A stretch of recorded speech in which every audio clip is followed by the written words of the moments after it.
എന്നും പൊട്ടും മന്ദാരെ മുട്ടയില്ലേ? കൂടെ മട്ടൻ കുറുമയും കൂടി ആയാലോ? ആ എനിക്ക് വലിയ ഇഷ്ടാ കുറുമ.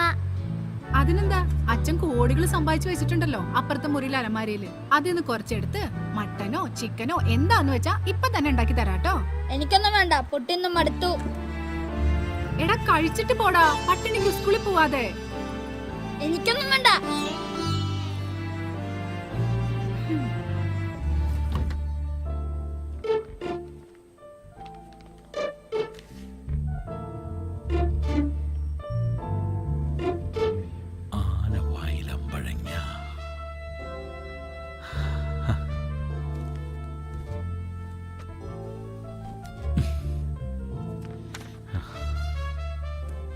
ഓ, കാലത്ത് തന്നെ പണി തുടങ്ങിയോ? ഇന്ന് കമ്പനി പോണില്ലേ? ഞാനിന്ന് ലീവ് എടുത്ത്. ഈ പണി തെരഞ്ഞെടുത്ത തന്നെ ലീവ് എടുക്കാനാണല്ലോ. ഇന്നെന്താ ലീവിന്റെ ആവശ്യം? ഇന്നൊരു ഡയറക്ടറെ കാണാനുണ്ട്. നമ്മുടെ സ്റ്റീഫൻ സുരേന്ദ്ര സാറില്ലേ, അദ്ദേഹത്തിന് നല്ലൊരു കഥ ആവശ്യമുണ്ട്. നല്ല കഥയല്ലേ, അതിന് നിങ്ങൾ എന്തിനാ പോണേ? ആക്കിയതാണല്ലേ. അങ്ങനെ തോന്നിയോ? ഞാൻ സത്യം പറഞ്ഞതാ. എന്നെങ്കിലും എന്റെ കാലം വരും ശോഭേ, നീ ഒന്ന് വെയിറ്റ് ചെയ്യ്. ആ, അപ്പോഴേക്കും മൂട്ടില് വേര് മുളയ്ക്കും. നിങ്ങൾ ലീവ് എടുത്ത് സിനിമാന്നും പറഞ്ഞ് കറങ്ങി നടന്നു. മാസം അവസാനം മുഴുവൻ ശമ്പളം പോലും കിട്ടാതെ ഹോ രണ്ടറ്റും കൂട്ടിമുട്ടിക്കാൻ ഞാൻ പെടുന്ന പാട് നിങ്ങൾക്ക് അറിയോ ഉണ്ണിയേട്ടാ? ആകെപ്പാടെ 15,000 രൂപ ശമ്പളം. ഈ ലീവ് എല്ലാം എടുത്ത് ഇതിന്റെ പകുതി പോലും കിട്ടുന്നുണ്ടോ ഇവിടെ? വെറുതെ ഈ പേപ്പറെല്ലാം അലമാരിൽ കുത്തി നിറച്ച് പാറ്റയ്ക്ക് തീറ്റ കൊടുക്കാൻ കൊള്ളാം. ഒരു തിരക്കഥാകൃത്ത്. ദേ ഇങ്ങോട്ട് നോക്കിയേ, ഇന്ന് അപ്പു സ്കൂളിൽ കഴിക്കാതെയാ പോയത്. അവന് പുട്ട് വേണ്ടാത്രേ, വേറെ ഉണ്ടാക്കി കൊടുക്കാൻ. സ്റ്റോക്ക് ഇരിക്കല്ലേ അടുക്കളയില്. ശോഭേ, നമുക്കും ഒരു സമയം വരും. വരും വരും. നിങ്ങൾ ഈ പേനയും പേപ്പറുമായിട്ട് ഇവിടെ കുത്തിയിരുന്നോ? നാളെ പിള്ളേര് വലുതായി അവർക്ക് ഓരോരോ കാര്യങ്ങൾ വരുമ്പോ 5 പൈസക്ക് ഗതിയില്ലാതെ ഈ ഇരിപ്പിരുന്നാ മതി. എന്നിട്ട് പറയാം നമുക്ക് നല്ല കാലം വരും, നമുക്ക് നല്ല കാലം വരുമെന്ന്. മര്യാദയ്ക്ക് ജോലിക്ക് പോയി വല്ലതും മിച്ചം വെക്കാൻ നോക്ക്. പിള്ളേരെ പഠിപ്പിക്കണം. ഇല്ലെങ്കിൽ ഇതെല്ലാം അടുപ്പിലിട്ട് കത്തിക്കും ഞാൻ. പറഞ്ഞില്ലെന്ന് വേണ്ട. ശോഭേ, ഈ ആനവയലാമ്പഴങ്ങ ആ ഇങ്ങോട്ട് കൊണ്ടുവാ, ചെത്തി ഉപ്പിലിടാം.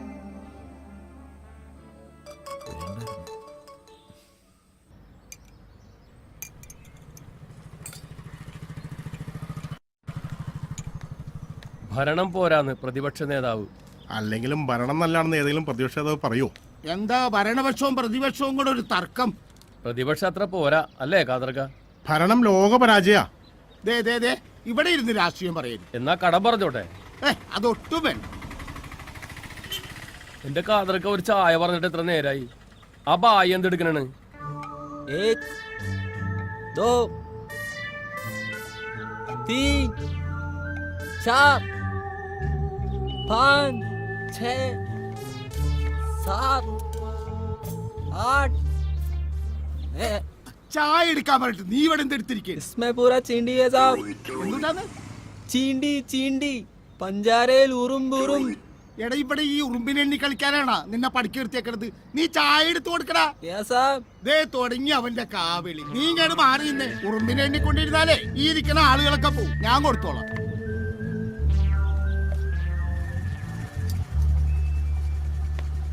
ശോഭയോട് ഡയറക്ടർ ചെല്ലാൻ പറഞ്ഞിട്ടുണ്ടെന്ന് പറഞ്ഞേക്കണം. അതങ്ങനെ തന്നെ ഇരിക്കട്ടെ. ചായ പറയും. ഇക്ക 2 ചായ. എങ്ങോട്ടാണാവോ കാലത്ത് സഞ്ചയം തൂക്കി? അമേരിക്കൻ പ്രസിഡന്റ് ജോ ബൈഡന്റെ കുഞ്ഞുമേടെ മോളുടെ കല്യാണമാണ് നാളെ. ഞങ്ങൾ അങ്ങോട്ട് പോവാ. ചേട്ടാ വേണ്ട. ഓ ഞങ്ങൾക്ക് ക്ഷണമൊന്നുമില്ലല്ലോ. ഈ പൊട്ടക്കണത്തിൽ കിടക്കണ തവളകള് ലോകം കണ്ടിട്ടില്ലല്ലോ. സ്വന്തം നില മനസ്സിലായ സ്ഥിതിക്ക് ഞാൻ ഒരു കാര്യം പറയട്ടെ. ഉണ്ണിയേട്ടന് പുതിയൊരു സിനിമ കിട്ടി. ഡയറക്ടർ കാണാൻ പോകുന്ന വഴിയാ. കൂടി ഞാനും. ഇക്ക ചായ എടുത്താ?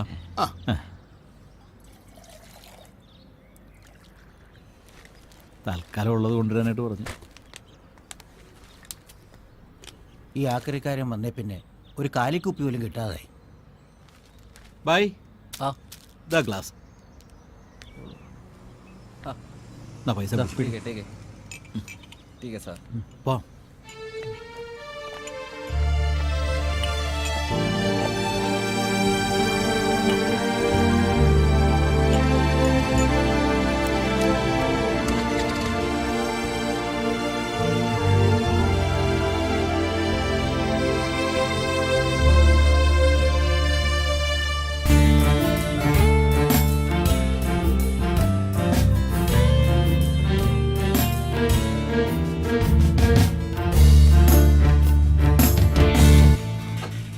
അത് ശരി. ലൊക്കേഷൻ വയനാടാക്കിയതിന് കാരണങ്ങളുണ്ട്. സബ്ജക്റ്റ് അവിടുത്തെ ആംബിയൻസിന് പറ്റിയതാ. എവിടെ വെച്ചാലും ഫ്രെയിം അല്ലേടോ. സെക്കൻഡ് ഹീറോ ആയിട്ട് നവീനെ വെക്കണം. താൻ അഡ്വാൻസിന്റെ കാര്യങ്ങളൊക്കെ സെറ്റിൽ ചെയ്യുക. സാർ, ഞാൻ കൃഷ്ണനുണ്ണി. അതിന് ഞാനൊരു ചെറിയ എഴുത്തുകാരനാണ്. എൻ്റെ ഒരു സ്ക്രിപ്റ്റ് ഉണ്ട്, സാറിന് വായിച്ചു നോക്കിയാൽ. തൽക്കാലം ഒരു രക്ഷയില്ല. പുതിയൊരു പ്രോജക്റ്റ് തുടങ്ങിയിരിക്കുക. അതിന്റെ ലൊക്കേഷൻ കാണാൻ പോകാൻ ഇറങ്ങിയതാ. മാത്രമല്ല 1-2 വർക്കുകൾ കൂടി തുടങ്ങാനുണ്ട്. താൻ പോയിട്ട് പിന്നെ വാ. സാറേ, അങ്ങനെ പറഞ്ഞ പോലെ സാറേ, സാറൊന്ന് വായിച്ചാൽ തന്നെ എൻ്റെ ഭാഗ്യമാണെന്ന് കരുതുന്ന ആളാണ് ഞാൻ. എടോ, ഞങ്ങൾ പോകാൻ റെഡിയായി നിൽക്കുന്ന കണ്ടില്ലേ? ഇതിടെ സ്ക്രിപ്റ്റ് നോക്കാനൊന്നും സമയമില്ല. സാറേ, കുറേ വർഷമായി ഞാൻ ഈ സ്ക്രിപ്റ്റായിട്ട് പലരുടെ അടുത്ത് പോകുന്നു, ആരും ഗവനിച്ചില്ല. സാർ ഇത് വായിച്ചു നോക്കിയാൽ മാത്രം മതി. സുരേഷേ, ഈ സ്ക്രിപ്റ്റ് വാങ്ങി വെച്ചരേ. താൻ ഏതായാലും 2 ദിവസം കഴിഞ്ഞു വാ. സമയം കിട്ടിയ ഒരുപാട് നന്ദിയുണ്ട് സാറേ. ഞാൻ വന്ന് കണ്ടോളാം.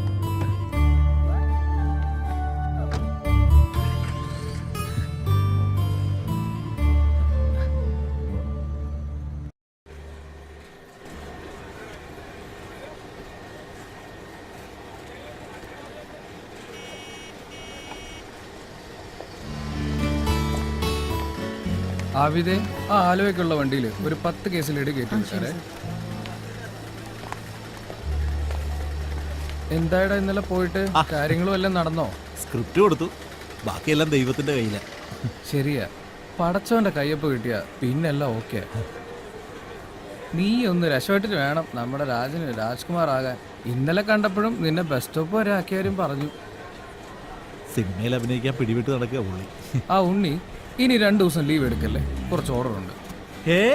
ഇനി 2 ദിവസം കഴിയാതെ ലീവ് എടുക്കുന്ന പ്രശ്നമേ ഇല്ല.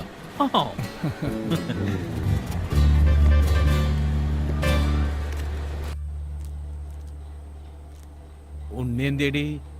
പാതി ദിവസം ജോലിയും പാതി ദിവസം ലീവ് എടുത്ത് നടക്കല്ലേ സിനിമ പറഞ്ഞ്. അച്ഛനും അമ്മയും വന്നിട്ടുണ്ടെന്ന് ഞാൻ വിളിച്ച് പറഞ്ഞിട്ടുണ്ട്. അതുകൊണ്ട് നേരത്തെ വരും. നീ തന്നെ വരുത്തി വെച്ചതല്ലേ? കോളേജിൽ പഠിക്കുന്ന സമയത്ത് ഉണ്ണിയുടെ പുറകെ നടക്കുകയായിരുന്നില്ലേ നീ? ഇനി അതൊക്കെ പറഞ്ഞിട്ട് എന്താ കാര്യം? ഉണ്ണിയേട്ടൻ വരുമ്പോ അച്ഛനും അമ്മയും കാര്യമായിട്ടൊന്ന് ഉപദേശിക്കണം. വരട്ടെ. ഒരു തരത്തിൽ നോക്കിയാ കള്ളു കുടിക്കില്ല, ബീഡി വലിക്കില്ല, വേറൊരു ദുശീലങ്ങളും ഇല്ല ഉണ്ണിക്ക്. എന്തിനാ അധികം? പണിക്കും പോവാതെ കുടുംബം നോക്കാതെ നടക്കുന്ന തന്നെയല്ലേ ഏറ്റവും വലിയ ദുശീലം. ആ, അച്ഛനും അമ്മയും ഡ്രസ്സ് മാറിയിട്ട് വാ, ഞാൻ ചായ എടുക്കാം. നീ ഇപ്പൊ ചായ ഒന്നും എടുക്കാൻ പോകണ്ട, കുറച്ച് കഴിഞ്ഞിട്ട് മതി. എന്നാ പിന്നെ ഡ്രസ്സ് മാറിയിട്ട് വാ. അങ്ങനെ ആവട്ടെ മോള്. Yes, come in. ആ, വരൂ. വാ, ഇരിക്കേ. ഇരിക്കേ. ഇരിക്കടോ. സ്ക്രിപ്റ്റ് ഞാൻ വായിച്ചു. Thank you sir. വെറുതെ ഒന്ന് മറിച്ച് നോക്കിയതാ, അപ്പം മൊത്തം വായിക്കാൻ തോന്നി. എഴുതിയിരിക്കുന്ന പാറ്റേൺ നല്ലതാ, സ്റ്റൈലിഷ്. പക്ഷേ ഇക്കഥയിൽ ഒരു പഴമ ഫീൽ ചെയ്യുന്നുണ്ട്, അത് മാറണം. ഇന്നത്തെ സ്റ്റൈൽ ഒരു ന്യൂ ജനറേഷൻ സ്റ്റോറി തയ്യാറാക്കണം. 1-2 കഥകൾ എൻ്റെ മനസ്സിലുണ്ട് സാർ. അതൊക്കെ ന്യൂ ജനറേഷനെ പറ്റിയതാ.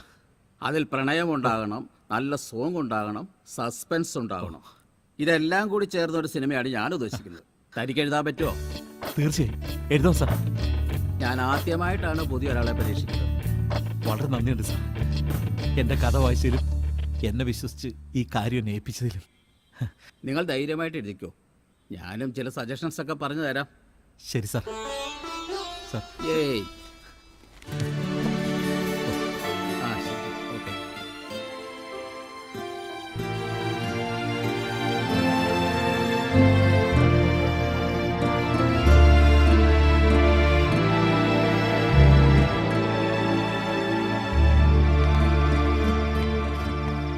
ഉണ്ണി, എങ്ങനെയുണ്ട് ജോലിയൊക്കെ?